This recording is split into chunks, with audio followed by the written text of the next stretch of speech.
Hey guys, welcome back to the channel here. Don't know how long this video is going to take for me to get together and get put out, but we'll go ahead and get this started here. New Year's Day of 2020. What I've decided to try to do, this is my Lionel Legacy 844 FEF-3 steam locomotive. This is the early Legacy version, so this is the product number 6-1131, cataloged in 2007. It's a great engine, getting a little on the old side, but it still runs great, sounds great.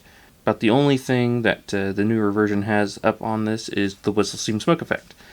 I'm still keeping with this one. It's a great runner. Anyway, moving on. So what I'm wanting to decide, I figured I'd go ahead and try to do with this. There's a guy on the OGR forum that's developed electronic deals for a lot of Lionel stuff and some MTH stuff. I think he's got a voltage regulator for some passenger cars or anything like that. You want to get some constant voltage, DC voltage for LED lighting. He's got the YLBs or Your Last battery. Those I'll be getting one of those, and we'll probably put one in here, and then I'll get another one for the Railsounds Lite boards.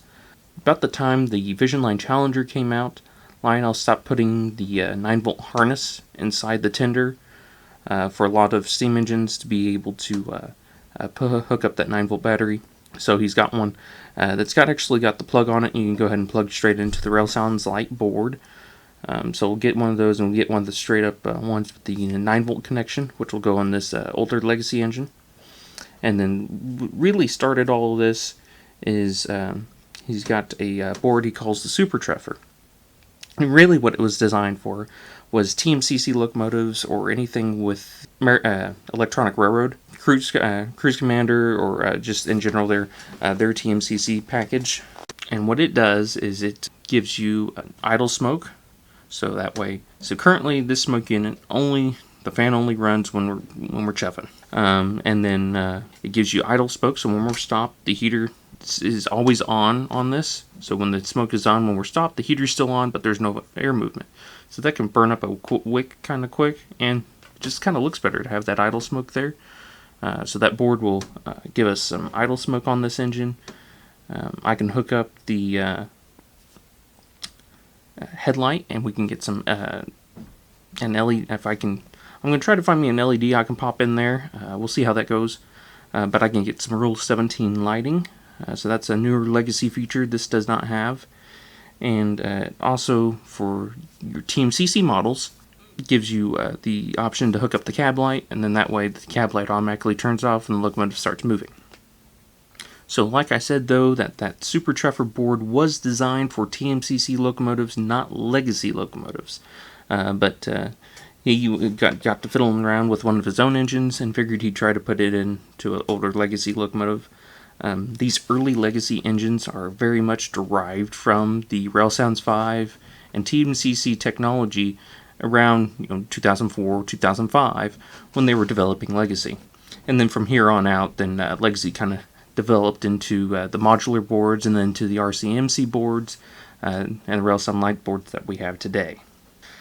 So with these this older style board system, so the one catch is all the TMCC engines use a chuff switch, and there's a cam on one of these axles. I don't remember which one, and it hits that chuff switch, and that's how we get our chuff. So the input for this Super-Chuffer is designed for TMCC locomotives, which is, I'm going to have to look it up when we go ahead and put it in, but it's opposite for the input that actually is for Legacy engines. Like I said, I'll look that up, and we'll mention that when we start hooking stuff up. And every now and then this engine does skip a chuff, so I'm going to try to get to that chuff switch, get down in there and see if we can't adjust it a little bit and see if that might be my cause of a skip chuff every now and again. If you can't get to the chuff switch, because sometimes it is just absolutely buried down in there, John has said that he's if you get a hold of him through the OGR forum, he'll get you a corrected chip with the correct logic on there for a early Legacy locomotive. So either way, the Super-Chuffer can and will work in newer Legacy engines. Okay, so let's go over what we're going to end up using to do this upgrade. So first up is the Super-Chuffer itself, and as it notes, it is technically for TMCC O-gauge locomotives. But in this case, this is going to be an early legacy locomotive, and like I've mentioned before, I believe it would be this chip right there that you would have to get a replacement for the corrected logic on a early legacy locomotive if you're doing that, or access that chuff switch. And I'm going to just access that chuff switch, which you guys will see later on. So in that case, this direct Super-Chuffer will work just fine. And as you can see, that board is actually extremely small, so you should have no problem putting that in most locomotives. Next thing we're going to end up using is going to be the YLBs, or your last battery.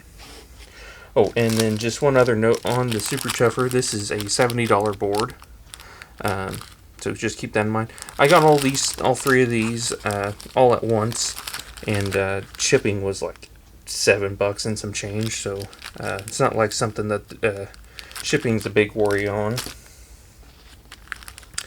And then the batteries are $40 a piece. They're a little pricey, if you ask me, for sure, on the batteries. The Super-Chuffer, I can definitely see that with the engineering that went into it. Batteries, $40. You gotta really kind of think about it, whether it's worth it for you or not. So the first one is actually the original, which has the 9-volt connections on it, and we have our extra wire there, and we'll deal with that once we get inside of the 844's tender. And then this one, I think I'm going to end up putting in a Vision Line reefer. This is for the Railsounds Lite board, and this is in, I'd say from about 2010. I think the Railsounds Lite boards came out with the RCMCs, but the deal is when they stopped putting the battery connection in there, the 9-volt terminals in there, and so what this does is just plugs directly into the board, because I'll stop putting the 9-volt connector on there. So, but all the Railsounds Lite boards actually do still work with this. They just don't have the harness. So, like the Vision Line Big Boy, I have one of those. I thought about putting in there. That tender, though, on the other hand, might be a whole nother story getting inside. The Station Sounds Diners would be another good one for that would take the Railsounds Lite version, and that's what got me thinking about the reefers. The reefers are actually a very much smaller footprint, and I've had these out at the shows and have had issues where you're running them, then all of a sudden they've reset themselves, and they probably just track gets kind of dirty. But with one of these, that should help clear that up. Okay, so this is everything that's going to come with the Super-Chuffer. We have our Super-Chuffer II board here. It'd be real quick to note that our square pad pin over here is our number 1 pin. These aren't numbered, but that is our number 1 pin, so that'd be something to note. Goes ahead and gives you a piece of heat shrink. That way we can shove the Super-Chuffers in there and isolate everything so nothing shorts out when I put the shell back on. And he does actually give you some wire, which is always really nice. I actually didn't know this because I started this and then ordered the Super-Chuffer, and so I've already added all my wires and everything. So I actually won't use this, but this is something good to know if you're going into this. Alright, now that you've seen everything we're going to probably use for this here upgrade to the 844, we're going to go ahead and I'll flip it over, we'll get it opened up and go from there. Okay, as usual, you're going to have to excuse my mess here, but this is probably one of my most favorite engines to go ahead and open up because it comes apart so easy compared to so many of the newer engines. It's literally 3 screws and 1 harness, and the frame is separated from the boiler. Great. So we'll go ahead and get this apart.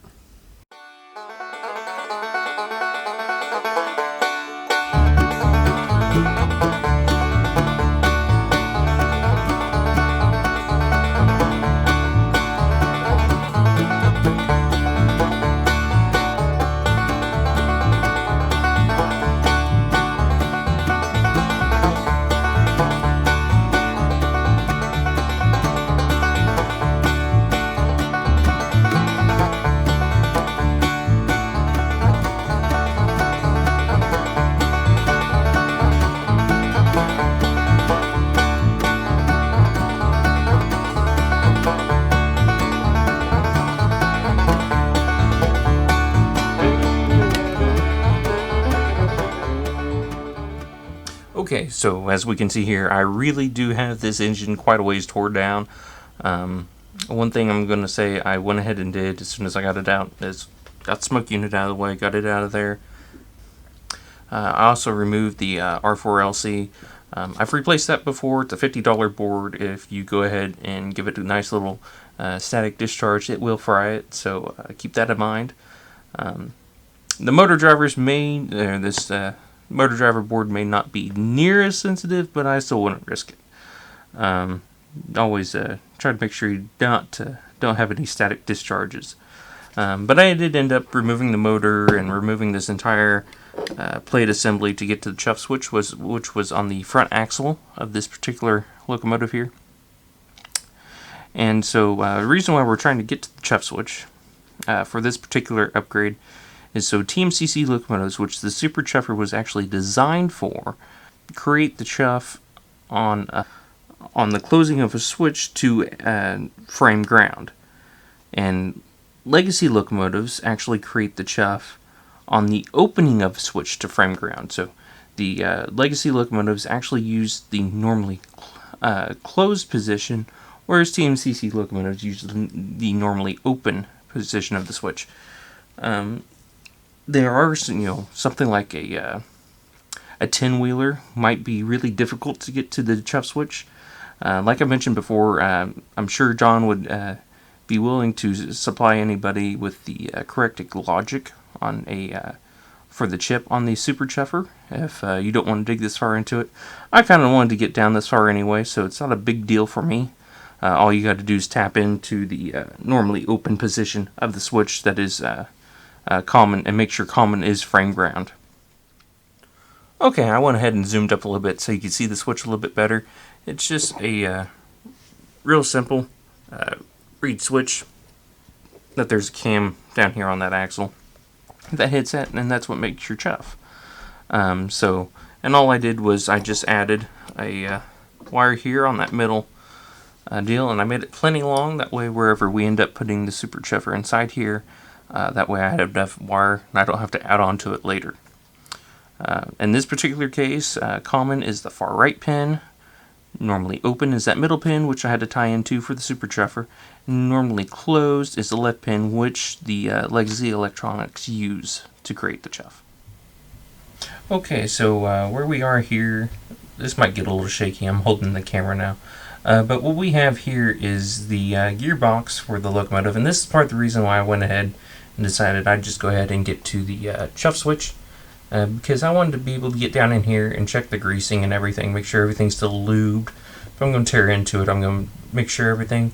And if you're doing this to any TMCC or older legacy engine, they are older locomotives, it'd be a good idea to go ahead and check the gearbox out. I already pulled the main shaft out. I'm going to pull all that old grease out. I'm going to put some nice fresh white lithium grease in there, and that way it's all nice and lubed up and I don't have to worry about anything. Okay, so as you can see here, I got the top of that gearbox off, and I've probably got a little overboard, but you know it's going to work.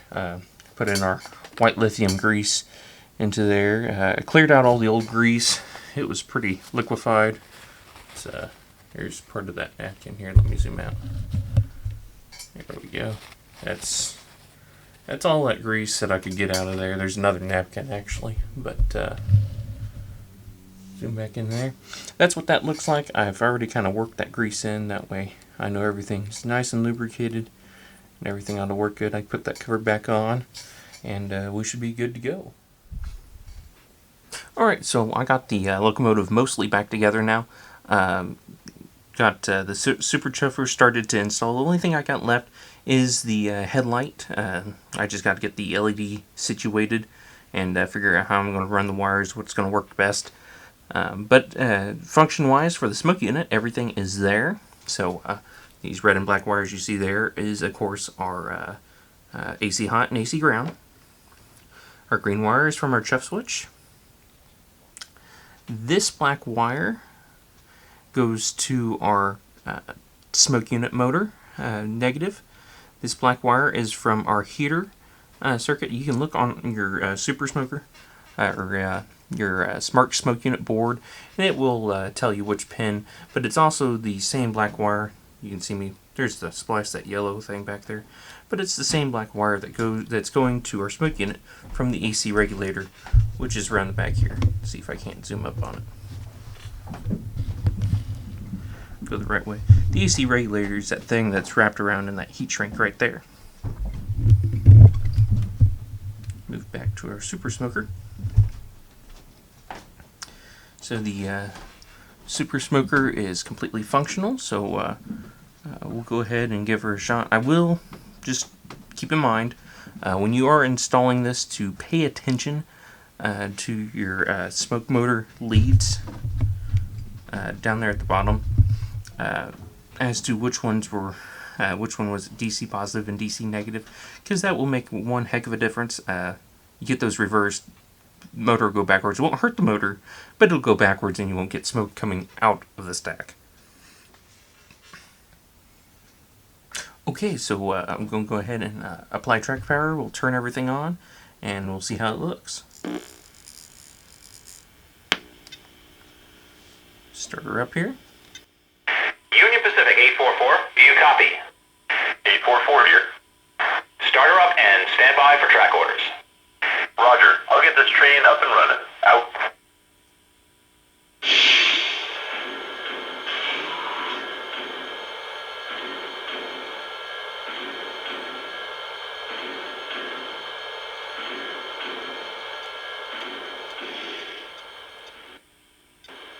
Turn a little bit of that sound down a little bit. As we can, I got power on and I got the smoke unit going. So as soon as the Super-Chuffer saw voltage going to the heater element, the fan started on at a slow speed. Get a little bit of smoke out now, not a whole lot. Can't really quite tell. Leave that foam there, that way we can see everything. Go ahead and move forward.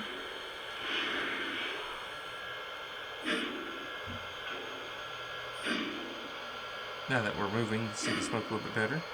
You'll see everything's in sync. Go ahead and come back.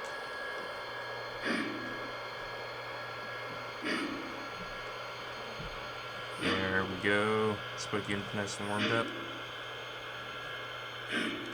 Everything's in sync, so that extra wire on the chuff switch made a difference. Go ahead and stop. Give it a second, and we go to our low idle speed. Now, because this is a legacy locomotive, the legacy electronics do know that it's stopped. And even though the heater does stay on and the fan originally didn't run, the AC regulator did lower the voltage. That way there wasn't a lot of smoke being made because there was no need for it. So in this case, after a little bit, it's kind of hard to see the smoke, but still a really cool effect, especially for TMCC locomotives. Okay, so I got the Super-Chuffer in, I've tested everything, everything looks and runs great with it. So this is where I got it in there. I got my heat shrink on it. I'm going to shove it right in between that smoke unit and my motherboard. I will go ahead and note, if you're doing the headlight, definitely use the wire that is supplied. This is some solid wire, and it is, I just had it, and that's what I was using. But I think it is 24 gauge, which is what you get, but the stranded wire is just so much more flexible and work much better headlight wise. Okay, so I got everything put back together here. Well, put back together enough to test everything. So I did kind of go a different route when I started doing the headlight. When I put the LED in there, I wasn't liking how it was lighting up the side number boards there. So I went ahead and I got some really small LEDs. These are them here. Let's see if I can't focus on those. There we go. They are teeny tiny. There's about 10 of them right there. But anyway. So I got one shoved into one side, one shoved into another. That was a royal pain, but I think it turned out. I was wishing these were a little bit warmer in color, but this is what ended up happening. So I got those wired in series, and then as you can see here, I actually added another control board here where they're just coming off track power. I got that shrink wrapped and put in there. It's real tiny. I just got it made real quick. These things cost less than $1, so I got me 6 of them, just in case I ever have some other little thing with an LED to put in there. But okay, I'll go ahead and we'll apply track power and see how everything looks.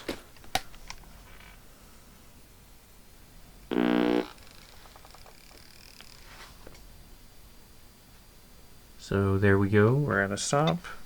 If I go ahead and I got the wheels set to where it's not going to move really, we should see that headlight increase. There we go. Looks great. So I'll go ahead and get everything set back together, and we'll see how it looks back in one piece. Okay, so we got the Super-Chuffer installed, got the 844's boiler all put back together, and that'll look great. And so now the other 2 products, which I ordered from Hennings, is the YLB's or Your Last Battery. These are going to be really nice to check out. Like I said, these are $40 a piece no matter which version you get, and they are designed to work with any of the TMCC or legacy locomotives that were designed to use a 9-volt battery backup for in conventional operation, where you're hitting your direction button, or just any possible sound cutouts, such with a steam locomotive tender, there's a little bit smaller electrical footprint on the track, mainly roller spacing. So if you go through some really wide switches, sometimes you can get a Railsounds cutout, and this will keep, of course, depending on the model, keep the sounds going for about 10-15 seconds. So on the screen here, I have the 2 YLBs and a standard 9-volt battery. That way we can just kind of see what the 9-volt actually look like, size-wise and everything. So if I hold that up there, they are actually very similar in length, and then of course thickness. The YLBs are actually a little bit thinner, but I mean almost essentially the same exact footprint. So the YLB on your right is going to be the one that we're going to use in the 844 here. And it has your 9-volt pin connector on it, which literally all this takes is plugging this into where the 9-volt battery originally plugged into on the inside the tender. And we just got to hook up this red wire to AC ground hot. That's all it takes. So the YLB on your left is a little bit different than our standard 9-volt replacement. And it works with all the Railsounds Lite soundboards. These were probably start to being used probably somewhere around 2012, give or take. There's probably a little bit of a grace period in there, And probably not too far behind it was the RCMC, or that was probably along with it was the RCMC in the main engine. The Railsounds Lite have they all have a connector, which looks just like this, on the board for the 9-volt battery. And the first ones came with a pigtail in there that went from that connector to your standard 9-volt, so you put your 9-volt battery in there. And then probably, I'm guessing, probably about the time the VisionLine Big Boy shipped, which is 2014, they stopped doing that, and there was no way to add a 9-volt battery. So what this one did, since the boards are the same, we didn't change the boards, we just don't have the pigtail. So this YLB has the plug on the end of it, and again, our red wire. And so that all it takes is just knowing which plug to plug into and hooking up that red wire. Now, since coming up with the Railsounds Lite boards, they didn't stop at locomotives. The Railsounds Lite boards are in almost everything now, sound-wise. So all of our VisionLine reefers, those have the Railsounds Lite boards in there. And the Station Sounds passenger cars, they are also Railsounds Lite boards. And the, I'm sure, again, same thing on the new VisionLine auxiliary water tenders are going to be Railsounds Lite boards. So as long as you know which plug, and you can usually go to Lionel's website and find the pinout for the Railsounds Lite board, and you can plug this directly into it, and you have your battery backup. Okay, so I got the tender part of the 844. This tender, to be honest, is got to be one of the most complicated I've ever had to tear apart. Probably only second to the VisionLine Big Boy, which for obvious reasons I have never taken apart. But anyway, so this is what everything's looks like free. Here's our clip to hold the battery. The actual 9-volt clip that would clip onto 9-volt batteries on the wiring harnesses that are attached to the shell, so I probably won't be able to get a very good shot of that in the camera. But I figured I'd show this part to you. So I got the YLB, the version with our 9-volt connection on it, and it's extremely simple. We'll just plug that into our 9-volt pigtail when it comes into place, and then this red wire just needs to go to AC hot, which in this case is just right here, conveniently, on a wire nut. For all I have to do is take off this wire nut. I'll strip that. I'll probably go ahead and solder all that together and put the wire nut back on. So I'll do that and we'll be right back. Alright, so as you can see, I got the YLB sitting in the 844 tender here, and this is literally all it takes. Is I got this kind of just resting around in that battery clip, 9-volt connection, red wire tied into my AC hot wire nut. That's all it took. Okay, so we're zoomed up on here on the Railsounds Lite board on the VisionLine reefer. So this plug right here, according to Lionel's pinout, is going to be our 9-volt battery connection. So our YLB will plug right into there. Then right here is our AC hot connection from track. So I'll just pull that off and we'll hook on to right there. I still got to figure out exactly how I'm going to support this in here. On the other side is where the antenna is, so I don't quite really want to stay over there. But over here I do have that trim pot up towards the top, so I just need to find a way to get that secured real good. Okay, so we got the YLB installed in the VisionLine reefer, and the real reason why I'm going ahead and putting it in the VisionLine reefer here is because it has a real small electrical footprint. And so when I'm at shows and stuff, going, just around our simple modular layout, I'll be going around and all of a sudden the sounds have stopped on it. And I think, I don't know this for an absolute fact, but I think it's mainly, there are a couple switches. I don't go through them, or, it gets dirty or something, but I think what's going on is the Railsounds Lite board's losing power, and then we're not resetting. So hopefully this will solve that. If not, it's probably got to do with the RCDR on that controls everything.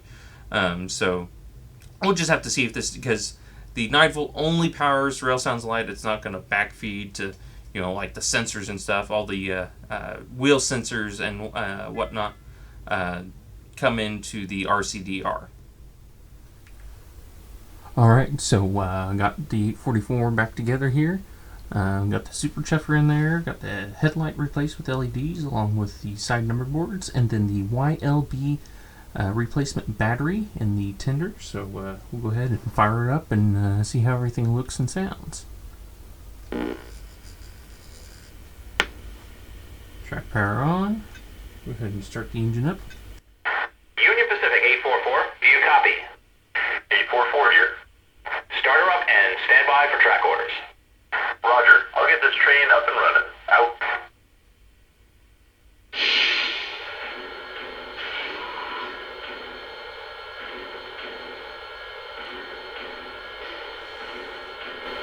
Okay, we started up here. We can see get the headlight on, all my lights are on, and kind of hard to tell, but there is a small stream of smoke coming out the top for our idle smoke.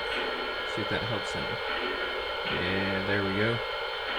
So that looks great. So we didn't have that before, and we have that now. Go ahead and move it forward here.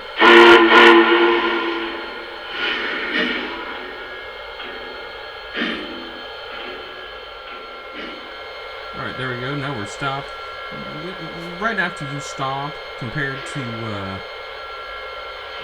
now or right when you start up, that idle smoke is going to be a little bit more predominant.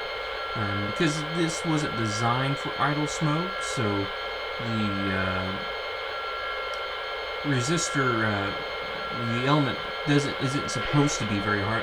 It's just supposed to be warm. They're ready to go when you're in need of the smoke. But still, this looks really nice on early legacy. Of course, if it's TMCC, there is none of that. So that would extremely help on a TMCC locomotive. Let's back up here.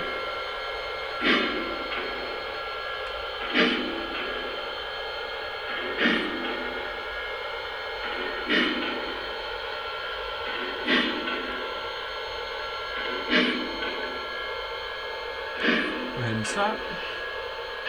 As soon as the Super-Chuffer realizes it's stopped, the headlight dims and we get our small stream of smoke. Really cool. Move forward here real quick.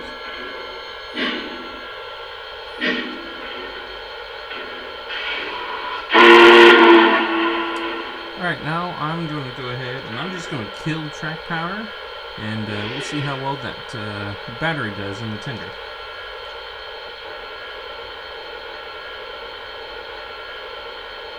Track power's off.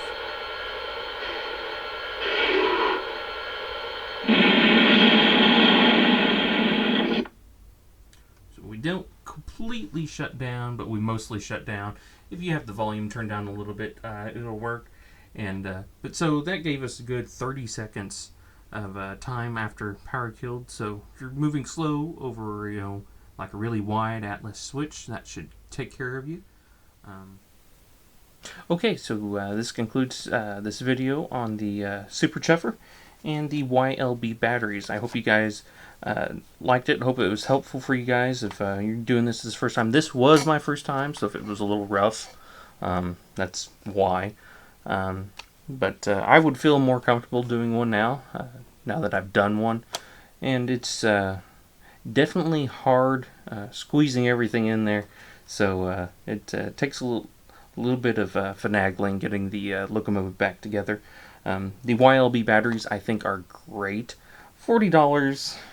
It's a little steep in my opinion, but once you go between the materials and the engineering behind those, I think you're well worth it. That you never have to take it back apart. So especially You can put it in a Vision Line Big Boy. Those don't originally come with a battery cable. You can use that Lite version. I just put in the reefer, and using that, you won't ever have to take that tender back apart. I had never taken apart my Vision Line Big Boy tender, and I don't really want to, but if I did, I'd pop one in there and never have to worry about that. So if you have any questions, leave them down below. Be sure to comment and like, and check out the other videos on my channel. Thanks.